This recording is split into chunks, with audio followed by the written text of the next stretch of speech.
మెదక్ వెళ్దాం. మెదక్లో మా ప్రతినిధి సునీల్ మనకి అందుబాటులో ఉన్నారు. ప్రధానంగా చూసుకుంటే సిద్దిపేట జిల్లా గజ్వేల్లో ఒక అమానుష ఘటన చోటు చేసుకుంది. గజ్వేల్ దళితుల పట్ల ఇంకా కొనసాగుతున్నటువంటి కుల వివక్ష, ఈ నేపథ్యంలోనే దళితులకు హెయిర్ కట్ చేయమంటూ దుకాణ యజమానులు చెప్పినటువంటి పరిస్థితి కనిపిస్తుంది. ఒక అమానుషమైనటువంటి ఘటన అక్కడ చోటు చేసుకుంది. బహిరంగంగానే విషయం చెప్పడంపై కుల సంఘాలు కానీ కులాలు ఆగ్రహానికి వ్యక్తం చేసినటువంటి పరిస్థితి కనిపిస్తుంది. కుల అహంకారానికి నిదర్శనంగా ఈ ఘటన ఉందని కూడా చెప్తున్నటువంటి పరిస్థితి. తమకు దుకాణాలు హెయిర్ కట్ ఎందుకు చేయాలంటూ నిలదీసినటువంటి అక్కడ యువత చేస్తున్నటువంటి పరిస్థితి కనిపిస్తుంది. మొత్తానికి అక్కడ ఉన్నటువంటి ఒక ఘటన అనేది అందరినీ దిగ్భ్రాంతి వ్యక్తం చేసినటువంటి పరిస్థితిగానే కనిపిస్తుంది. దీనిపై పూర్తి అప్డేట్స్ ఏంటి సునీల్ చెప్పండి.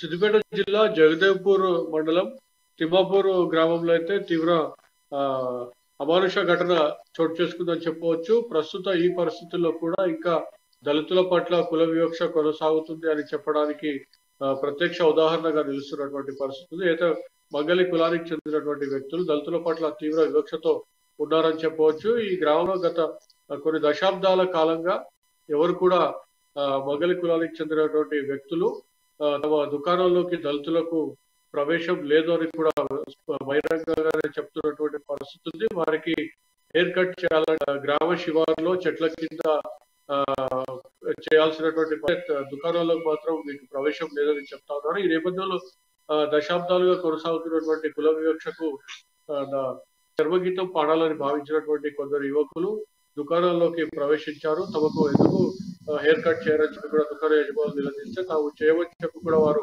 నిస్సిగ్గుగా చెప్తున్నటువంటి పరిస్థితులు. అయితే ఈ నేపథ్యంలో స్థానిక పోలీస్ స్టేషన్ లో వారిపై ఫిర్యాదు చేయడం జరిగింది. వారందరిపై కూడా ఎస్సీ ఎస్టీ అట్రాసిటీ సెక్షన్ కింద కూడా కేసు నమోదు చేశారు పోలీసులు. అయితే విషయం తెలుసుకున్న బీఎస్పీ నేతలు పెద్ద ఎత్తున పోలీస్ స్టేషన్ వద్దకు చేరుకున్నారు. దళితులకు బాసటగా నిలుస్తున్నటువంటి పరిస్థితి. అదేవిధంగా తహసీల్దార్ కార్యాలయం వేయడం కూడా వారు ధర్నా చేయడం జరిగింది. ఘటనను మొత్తంగా కూడా వారు పరిశీలించారు.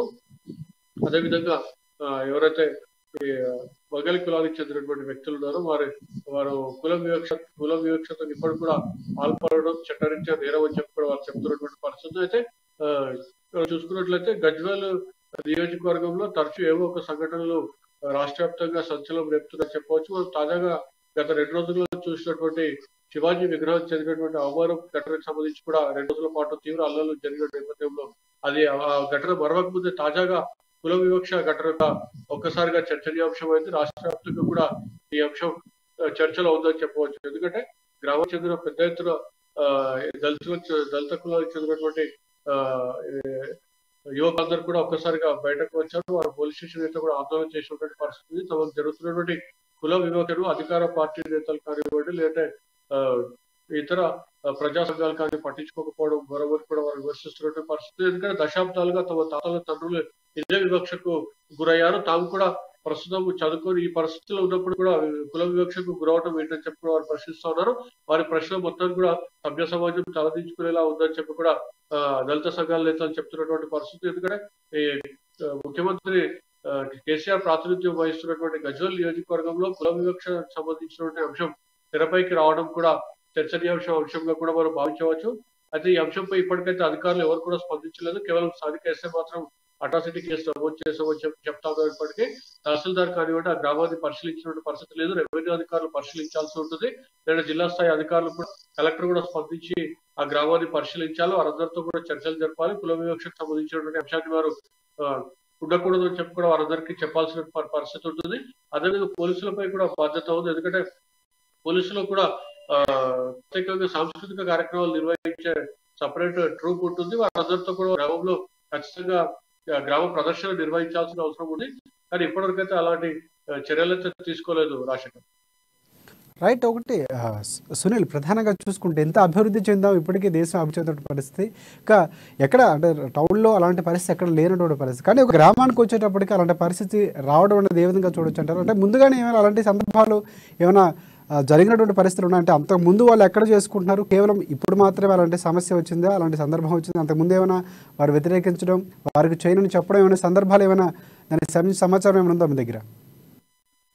అయితే గత దశాబ్దాల నుండి కూడా ఆ గ్రామంలో ఎవరు కూడా వర్గాలకు చెందినటువంటి వ్యక్తులు దళితులకు తమ దుకాణాల్లో ప్రవేశం లేదని చెప్తా ఉన్నారు. వారికి హెయిర్ కట్ చేయాలంటే మాత్రం షాపు మూసేశాక ఖాళీ సమయంలో అది కూడా ఊరి శివార్లో ఖాళీ ప్రదేశాల్లో చెట్ల కింద చేస్తున్నారు. మనం కూడా ఇప్పుడు బిజినెస్ లో కానివ్వండి లేకపోతే ఫోటో దృశ్యాల్లో కూడా మనం చూస్తున్నటువంటి పరిస్థితి ఉంది. కానీ వారి దశాబ్దాలుగా కూడా గ్రామంలోని దుకాణంలో ప్రవేశం లేదు. కానీ వీరికి హెయిర్ కట్ చేయడం మాత్రం వారు ఖాళీ ప్రదేశాల్లో చేస్తుండడం పట్ల తీవ్ర అవామనీయ ఘటన చెప్పవచ్చు. ఎందుకంటే వారిని అవమానించడమే, ప్రత్యక్షంగా చూసినట్లయితే దళితులను అవమానించడమే అని చెప్పి కూడా భావించవచ్చు. అందుకే పోలీసులు కూడా అట్రాసిటీ కేసు నమోదు చేస్తున్నటువంటి పరిస్థితి. అయితే దశాబ్దాలుగా ఈ వివక్ష కొనసాగుతున్నప్పటికీ వాళ్ళ పూర్వీకులు మాత్రం ఈ అంశాన్ని అలాగే కొనసాగించారు, అవమానాన్ని భరిస్తూ వెళ్ళారు. కానీ నేటి యువత మాత్రం ఈ కొనసాగుతున్నటువంటి వివక్షను రైట్. ప్రధానంగా ఎవరైతే ఉన్నారో బార్బర్ షాప్ యజమానులు ఏం చెప్తున్నారు, అసలు ఎందుకు చేయట్లేదు అనేది ఒక క్లియర్గా ఇచ్చారా, లేకపోతే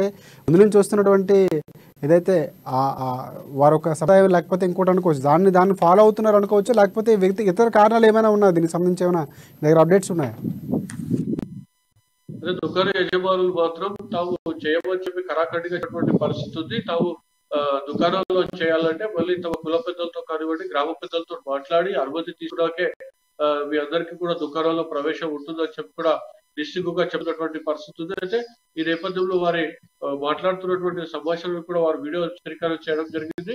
అయితే ఎందుకు మాకు హెయిర్ కట్ చేయడం చెప్తే మాత్రం వాళ్ళ దగ్గర జవాబు లేనటువంటి పరిస్థితి. కేవలం తమ కుల పెద్దలతో పాటు గ్రామ పెద్దలను అడిగి అనుమతి తీసుకున్నాకే చేయవద్దా అనే నిర్ణయం తీసుకున్నాం. అప్పటి వరకు మాత్రం మీకు బయటనే దుకాణం బయటనే చెప్పి హెయిర్ కట్ చేస్తామని చెప్పి కూడా వారు చెప్తున్నటువంటి పరిస్థితి ఉంది. రాష్ట్ర